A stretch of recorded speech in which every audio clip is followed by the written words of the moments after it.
des Écritures de l'Ancien Testament, et combien cela est plus vrai encore de celles du Nouveau. Jésus dit, ce sont elles qui rendent témoignage de moi. Jean 5, 39.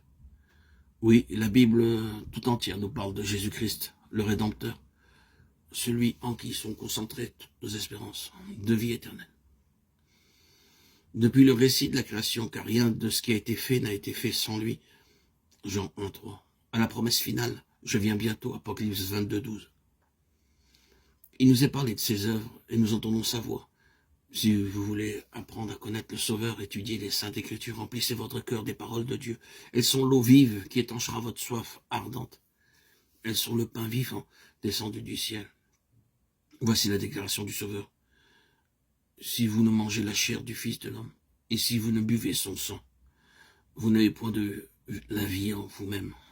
Et il s'explique en disant, les paroles que je vous ai dites sont esprit et vie. Jean 6, 53, 63. Nos corps sont formés de ce que nous mangeons et buvons. Il en est de l'économie spirituelle comme de l'économie physique. C'est ce que nous méditons qui donne de la vigueur et de la force à notre nature spirituelle. Le thème de la rédemption est celui dans lequel les anges désirent plonger leur regard. Il sera la science et le chant des rachetés pendant l'éternité. Ne mérite-t-il pas d'être étudié attentivement dès maintenant? La miséricorde et l'amour infini de Jésus-Christ, le sacrifice accompli en notre faveur. Voilà quel doit être le sujet de nos réflexions les plus sérieuses et les plus solennelles.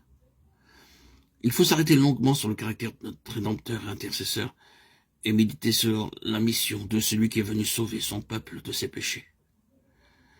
Par la contemplation des choses célestes, nous fortifierons notre foi et notre amour.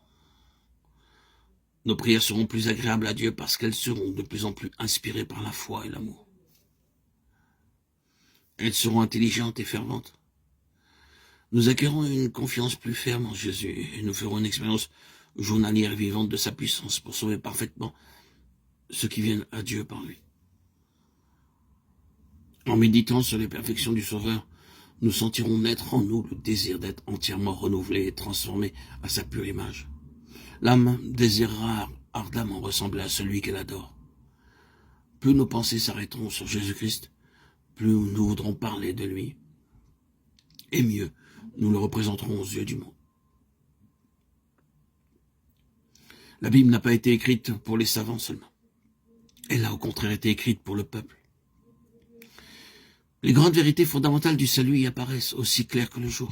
Ce ne sont pas ceux qui la lisent qui risquent de tomber dans l'erreur ou de s'égarer, mais ceux qui veulent suivre leur propre jugement au lieu de la volonté de Dieu clairement révélée.